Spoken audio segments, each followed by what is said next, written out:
Saint کی قائمہ committee داخلہ نے یہ بل پاس کیا ہے کہ سابق سینیٹرز اور ان کی فیملیز کو بھی اب بلو پاسپورٹس ایشو کیے جائیں گے، وہ بھی تاحیات۔ بل میں یہ بھی بتایا گیا ہے کہ ریٹائرڈ وفاقی سیکرٹریز کو اور ان کی فیملیز کو ملتے ہیں، اور اب یہ تاحیات سابق سینیٹرز کو بھی اور ان کی فیملیز کو بھی ملا کریں گے۔ کچھ ہی روز پہلے ہم اس کے اوپر تجزیہ تبصرہ کر رہے تھے کہ خیبر پختونخوا اسمبلی نے ایک بل پاس کیا جس کے اندر یہ پریویلیج تھا، مراعات تھی، دیگر جو حاضر سروس ہیں ان کو ملتے ہیں، لیکن یہ سابق سینیٹرز کو دینے کی جو قانون سازی کرنے جا رہے ہیں یا کرنے کی خواہش رکھتے ہیں، اس کا امپیکٹ کیا ہوگا؟ اس سے پیغام کیا جاتا ہے؟ کیا یہ اقدام عوام کا جمہوریت پر اعتماد کم کرتا ہے؟ مظہر عباس صاحب، آپ کی کیا رائے ہے اس کے اوپر؟ مضحکہ خیز اور میرا خیال ہے انتہائی افسوسناک صورتحال ہے۔ کوئی بھی جسٹیفیکیشن نہیں ہے۔ کیوں آپ یہ کوئی گورنمنٹ سروس ہے کہ جس کے لیے آپ کو ہر فیسلٹیز دی جائے؟ اپنے آپ کو آپ خود پبلک سرونٹ کہتے ہیں اور ہر طرح کی فیسلٹیز آپ اپنے لیے چاہتے ہیں، چاہے آپ ریٹائر ہو جائیں۔ بھائی آپ الیکشن لڑے، الیکشن لڑنے کے بعد آپ اگلے مرتبہ ہار گئے، آپ ایکس پارلیمنٹیرین ہو گئے، تو اب ایکس پارلیمنٹیرین کو کس گراؤنڈ پہ کون سے یہ وہ ہیں اصول ہیں، اور دنیا میں کوئی مثالیں دیں آپ اس کی کہ ہاں جو فارمر پارلیمنٹیرینز ہوتے ہیں، میں تو ایون سٹنگ پارلیمنٹیرینز کو اپنے آپ کو جتنا زیادہ عوام سے جوڑنا چاہیے، ہمارے ملک میں اتنے ہی زیادہ عوام سے اپنے آپ کو دور کرتے ہیں یہ لوگ الیکٹ ہونے کے بعد۔ اس لیے یہ اپروچ جو ہے، یہ اپروچ ظاہر ہے لوگ مذاق اڑاتے ہیں۔ پھر اب تو ظاہر ہے سوشل میڈیا کا دور ہے، نہ صرف مذاق اڑاتے ہیں، مطلب اب آپ کے اسپاؤس کو بھی، بچوں کو بھی، پھر میرا خیال ہو سکتا ہے رشتہ داروں کے لیے بھی کچھ گنجائش نکالی جا سکتی ہو، قریبی رشتہ داروں کے لیے۔ یہ بہت ہی اور افسوس کیا ہے؟ افسوس یہ ہے کہ کوئی ڈسنٹ نہیں ہے اس میں، یعنی کہیں سے کوئی، مجھے نہیں پتا کہ جو اپوزیشن نے بھی نہیں انکار کیا، وہی میں کہہ رہا ہوں، فلور آف دا ہاؤس یا ویسے کمیٹی کے اندر طلال چودھری صاحب کا بتایا جا رہا ہے کہ انہوں نے صرف اس کے اوپر اس کی نفی کی، یا جس نے بھی نفی کی وہ واقعی قابل مبارکباد ہے۔ میرا خیال ہے اس چیز کو سوچنا چاہیے، لیکن ظاہر ہے اس کا فقدان ہے ہمارے یہاں۔ جب ہم اس طریقے سے الیکٹ ہو کے آتے ہیں تو اپنے لیے، اپنے اسپاؤس کے لیے، بچوں کے لیے زیادہ فیسلٹیز حاصل۔ بلو پاسپورٹ کہ آپ پوری ذرا اٹھا کے دیکھیں تو بلو پاسپورٹ کب ملتا ہے، کس کنڈیشن پہ ملتا ہے؟ اب آپ نے جو ہے وہ پارلیمنٹیرین، ریٹائرڈ پارلیمنٹیرینز کے لیے بھی، فارمر پارلیمنٹیرینز کے لیے بھی، فارمر پارلیمنٹیرین دوبارہ الیکٹ ہو کر آئے نا۔ یہ کیا ہوا کہ آپ الیکشن میں شکست بھی کھا جائیں تو بھی آپ کو یہ فیسلٹی ملے؟ تو اوورآل تو یہ فیسلٹی ہی نہیں ہونی چاہیے، لیکن فارمر پارلیمنٹیرینز کے لیے تو بالکل بھی نہیں ہونی چاہیے۔ فخر درانی صاحب، منطق کیا ہے یہ تاحیات بلو پاسپورٹس سابق کے لیے بھی، حاضر کے لیے تو چلو، سابق کے لیے بھی اور ان کی فیملیز کے لیے بھی، کیوں؟ اس کا کوئی مقصد نہیں ہے۔ اصل مسئلہ وہی ہے کہ پروٹوکول لینا ہے، وہ تمام تر جو ان کو ایک مراعات جو ایئرپورٹس پہ اور یہ اس کی وجہ سے ہے۔ میں دیکھ رہا تھا کہ کوئی اگزامپلز ایسی مل جائیں جس میں کوئی سابق پارلیمنٹیرینز یا جو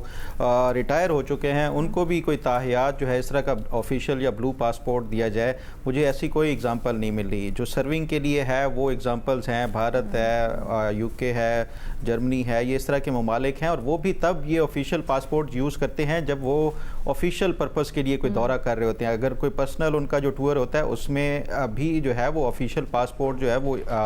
اپنا یوز نہیں کرتے۔ لیکن یہ بڑا انفارچونیٹ ہے۔ دیکھیں اس میں ایسا نہیں ہے کہ آپ کو جو آفیشیل یہ جو پاسپورٹ ہے یہ کوئی ڈپلومیٹک پاسپورٹ کی طرح ہے کہ آپ کو باہر جا کے بھی امیونٹی مل جائے گی، نہیں، بالکل ایسا نہیں ہے۔ آفیشیل اور ڈپلومیٹک جو پاسپورٹ ہے اس میں ڈفرینس ہے، لیکن اصل جو مسئلہ ہے وہ ٹائمنگ کا ہے۔ آپ یہ دیکھیں کہ اس ٹائم جو حکومت کے وہ اقدامات دیکھیں وہ کیا ہیں، وہ پیٹرولیم مصنوعات کی قیمتوں میں اضافہ، ان کے لیے، عوام کے لیے جو ہے وہ کوئی ایسی پالیسیز نظر نہیں آ رہی۔ لیکن دوسری سائڈ پہ دیکھیں کہ ایسے وقت میں جب عوام کے لیے کچھ نہیں کر رہی، یہ اپنے جو پارلیمنٹیرینز ہیں وہ اپنے لیے یہ تمام تر اس طرح کی جو مراعات سمیٹنا اور اس طرح کے جو پروٹوکولز کے لیے یہ اس طرح جو اقدامات اٹھائے جا رہے ہیں، یہ اس وجہ سے میں سمجھتا ہوں کہ یہ اس حکومت کا انتہائی غلط فیصلہ ہے، اور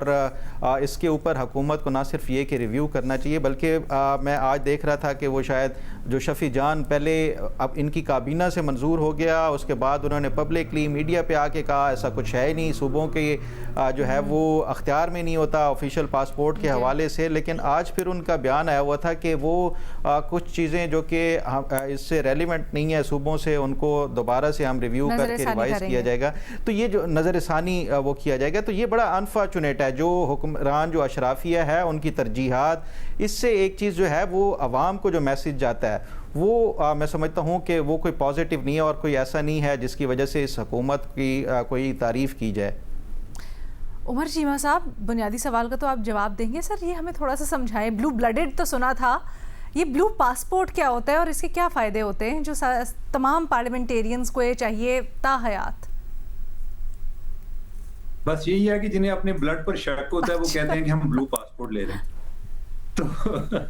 تاکہ ایک جو ہے ان کے پاس ایک ڈاکیومنٹ آ جائے۔ اچھا، میں جب یہ خبر پڑھی تو میں سوچا کہ ایک دن پہلے ہم نے پروگرام کیا ہے کے پی کے حوالے سے، ہمارا یہ خیال تھا کہ اس سے لوگ امبیرس فیل کریں گے، لیکن اس کے برعکس جو ہے یہ ڈٹائی کا مظاہرہ کیا گیا، اور اس سے ایک بات عیاں ہوئی کہ یہ ایک مائنڈ سیٹ ہے جو کہ کسی ایک پارٹی سے بلانگ نہیں کرتا، یہ ہر پارٹی میں یہ لوگ پائے جاتے ہیں اور اپنے مفاد کے لیے اکٹھے ہیں، اور یہ کوئی عوامی نمائندے نہیں ہیں، یہ ایک بہت بڑا ایک ڈھونگ ہے، یہ عوامی نمائندے نہیں ہیں، عوام کے ذریعے طاقت میں آتے ہیں اور یہ خواص میں شامل ہونا چاہتے ہیں۔ ابھی اور ایک چیز علینا، آپ کو یاد ہوگا کچھ دیر پہلے کی بات ہے، اقبال افریدی ایم این اے ان کے بیٹے کے حوالے سے آیا تھا کہ وہ اٹلی چلے گئے بلو پاسپورٹ پر، ٹھیک ہے، کہ یعنی کہ انہوں نے اتنی بے قدری کی ہے۔ مجھے یہ لگتا ہے کہ آنے والے ٹائم پر ہو سکتا ہے کہ کچھ ممالک ہمارے ویزے، ایون جو بلو پاسپورٹ والے ہیں ان کو بھی اس طرح آن ارائیول ویزا نہ ملے کریں، ان کے لیے بھی پرابلمز ہوں گے کہ جو بلو پاسپورٹ کی جو ایک انٹیگریٹی ہے یا جو پرپز ہے اس کو جتنا آپ نے ایک وائلیٹ کیا ہے تو اس کی بھی اہمیت ختم ہو جائے گی، الٹیمیٹلی یہ ایسے ہی ہو جائے گا جیسے گرین پاسپورٹ کی جو سٹینڈنگ ہے وہی والی ہو جائے گی۔ لیکن یہ ہے کہ اوورآل یہ ہماری ایک سیاسی اشرافیہ کے لیے لمحہ فکری ہے، آپ کی اگر کوئی خواہشات ہیں تو ضروری نہیں کہ آپ کی تمام خواہشات جو ہیں وہ پوری ہو جائیں، کچھ کو سپریس کرنے کی بھی ضرورت ہوتی ہے، ان کو دبانے کی بھی ضرورت ہوتی ہے کہ کیا وہ مارلی کو اچھا لگتا ہے، خاص طور پہ یہ کہ جب آپ ایک سیاسی شخصیت ہوں، جب آپ ایک پبلک پرسنالٹی ہوں، تو ادھر یہ نہیں ہے کہ آپ کے ذہن میں دل میں جو آئے تو آپ کہیں کہ ہمیں یہ چیز ملنی چاہیے، تو انہیں اپنے رویے پر نظر ثانی کرنے کی ضرورت ہے۔ مظہر عباس صاحب، ہم اکثر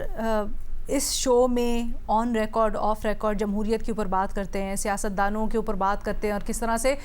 جمہوریت بڑھنی چاہیے، پھلنی پھولنی چاہیے، اس کے اوپر بہت زور دیتے ہیں، لیکن جب اس طرح کے اقدامات ہوتے ہیں تو عوام